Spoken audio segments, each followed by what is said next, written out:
is done with Hip Hop Station. It's Out on 79. Your Dirty J Nix Fly Sky on the radio. DJ Cash, the Fly Haitian Kid. I'm in the building. President Africa checking in one time for the one time. We got a special guest here. Mr. Hanky's in the building. What's happening, man? What's up, man? And this is Mr. Smile. Hanky. Yeah, Mr. Smile. Hanky. Yeah, mm-hmm. You know what I'm saying? So the name Mr. Hanky, where did it come from? Because last time I checked, that was the boo-boo on South Park. That's where it came from. The boo-boo on South Park. Yeah. Because you're the shiznai. That's why you there it is. Okay, That's so how we that's looking at good. it. I thought it because you was brown. That too. That too. Okay.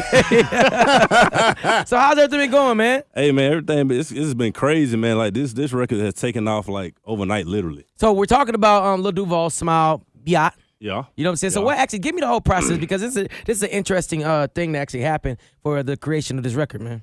Basically, I linked up with Duval to do this intro for this song I did with Zero out in Houston. And while we was in the studio, I was like, hey, man, that thing you doing, that Smile, what you call it, you be doing on the ground, that'd be a dope song because people really, react to it. I just saw the interaction.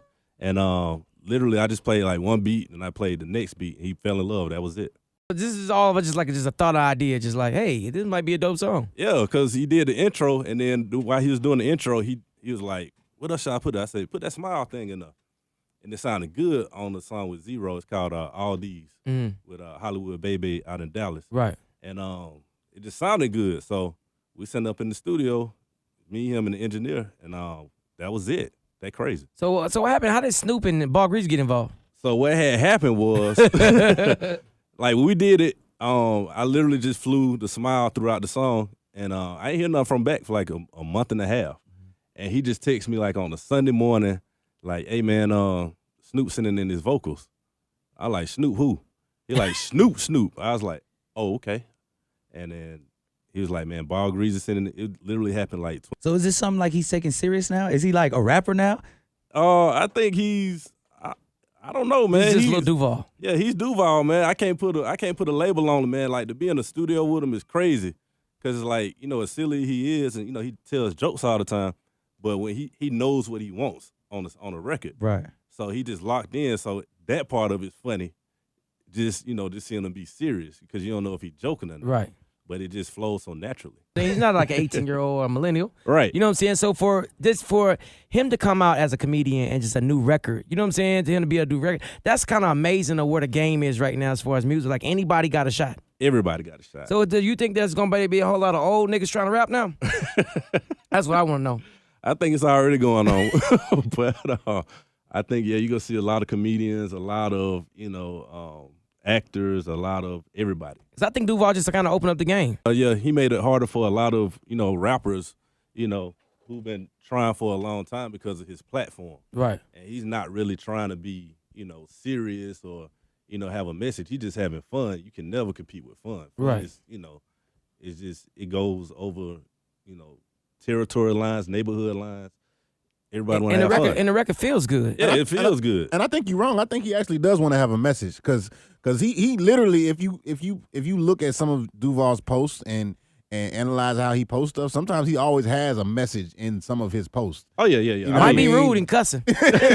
I mean, like I don't think he's trying to be like when I say messages, like Jay-Z or yeah. Okay, you're right. You're right. He definitely has a message and it's working. So did you think did you ever think in a million years that this record would grow like this? Because I see this record crossing barriers. You know what I'm saying? I see this record crossing over to white people. Like I think this is gonna be one of the biggest records of the summer. Like it feels like that. Yeah, I mean, I didn't honestly, I ain't gonna lie. No, I didn't. I was just trying an idea, and I saw him post when we went live, and it just went crazy. Everybody was asking for the song, and I was like, man, this might be crazy. Because and I think at first possibly people was playing it as a joke. Right. You know what I'm saying? But now I'm hearing people play it like I heard it in a strip club. Right. Like you don't play that type of record in the strip club.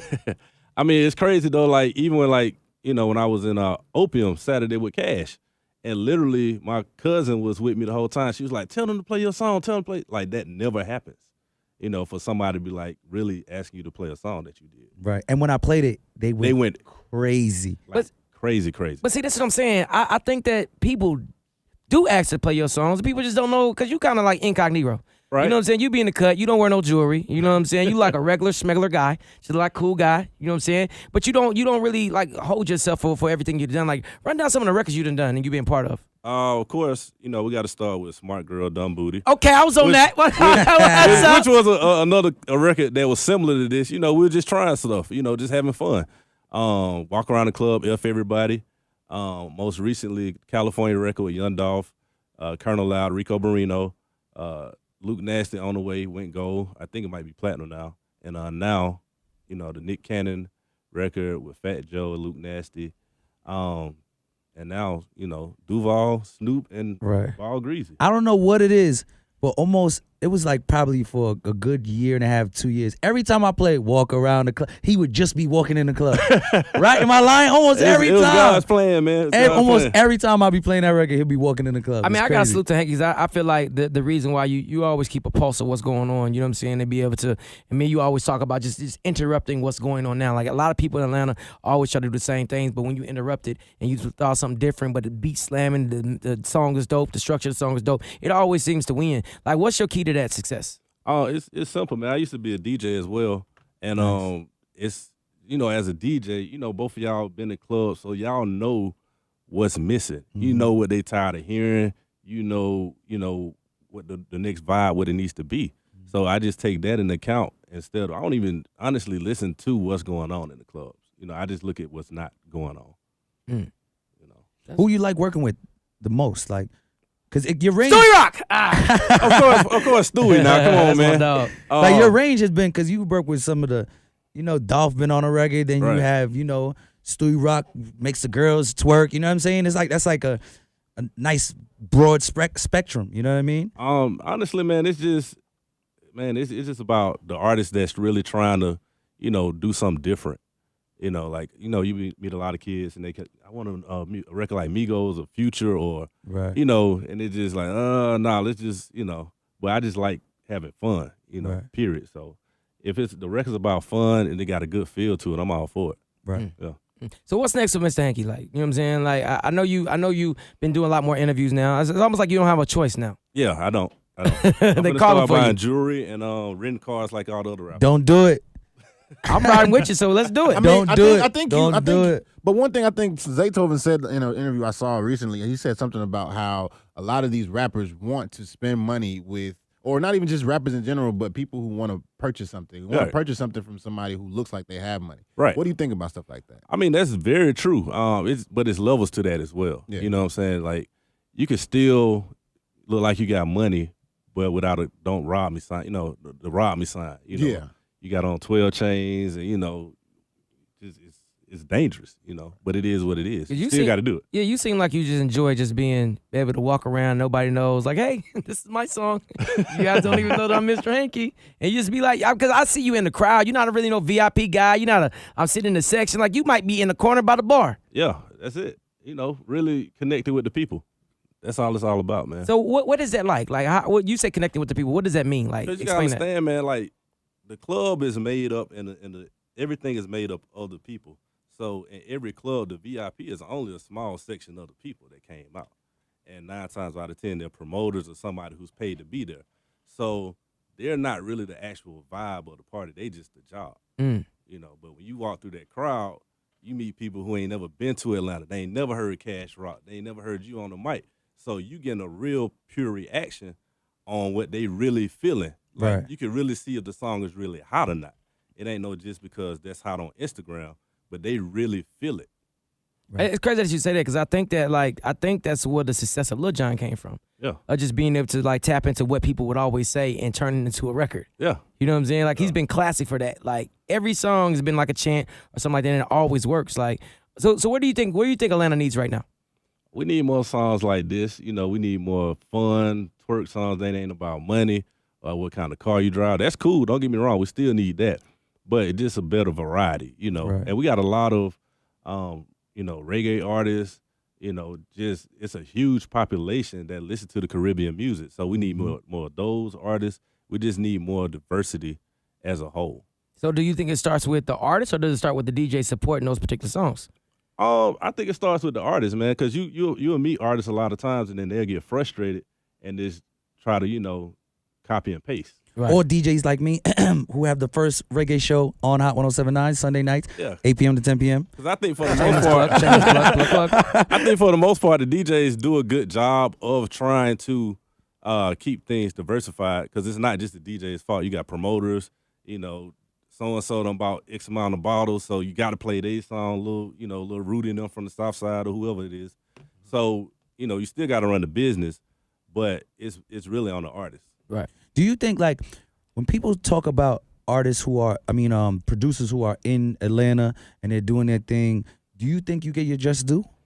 I get asked that all the time. Honestly, no, but I don't really worry about it. You know, because I'm not going after the same thing they doing. Right.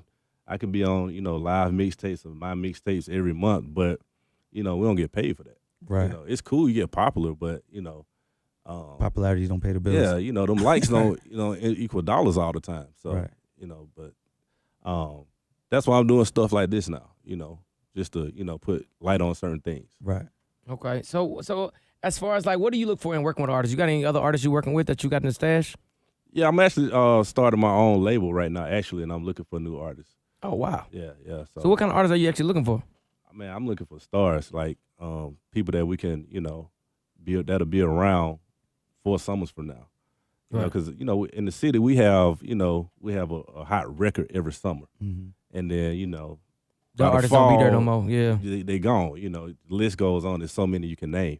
So I'm just being how I was raised around the industry. I'm big on trying to make a star. Right. So what type of artists would you be looking for? Like, you know what I'm saying? Because I know like I said, we always talk about, people that want to be the Migos, want to be Thug, Like, Right. what type of artists are you actually looking for? Somebody that can do it all.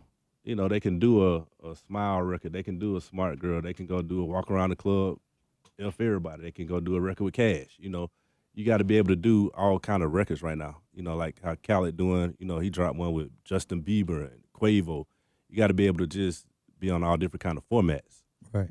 So do that's you what think- everything is. So now. how does that work? Do you think that's actually possible? Because you know how like sometimes like artists put themselves in a box. Like Future, he tried to do something. He tried to sing with Honest. Right. They didn't like it. But I They think it was "No, just don't too do it." soon. It Yeah. was just too soon. Because when Future remember Hendrix, all the artists in the 90s used to do that. Like DMX used to have a girl song. He used to have a club song. He used to have a thug song. He used to have, you know what I mean? Right. A song girls could dance to. It was like different. Everything didn't have the same BPM, same vibe, the same, you know what I mean? Right. So I think it could be done. It definitely can.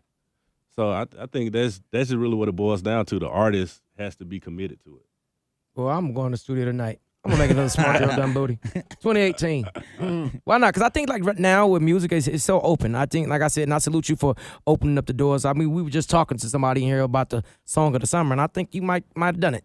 Hey man, it seems like it, man. It's I think crazy. you might have done it. Appreciate it, man. You know what I'm saying? So Appreciate it. definitely salute So to be everything happy. you got going on. Smile. So yeah, there it is, man. Mr. Hanky's checking in. Let him know your Instagram and everything. Hey man, follow me on at Mr. Hanky B, AMRHANKYBEAT. That's on Instagram, Twitter, Facebook, Pornhub, everything. There it is, man. Don't flood the lines, though. Don't flood the lines, man, because he ain't got time. Dirty Boys, album 79.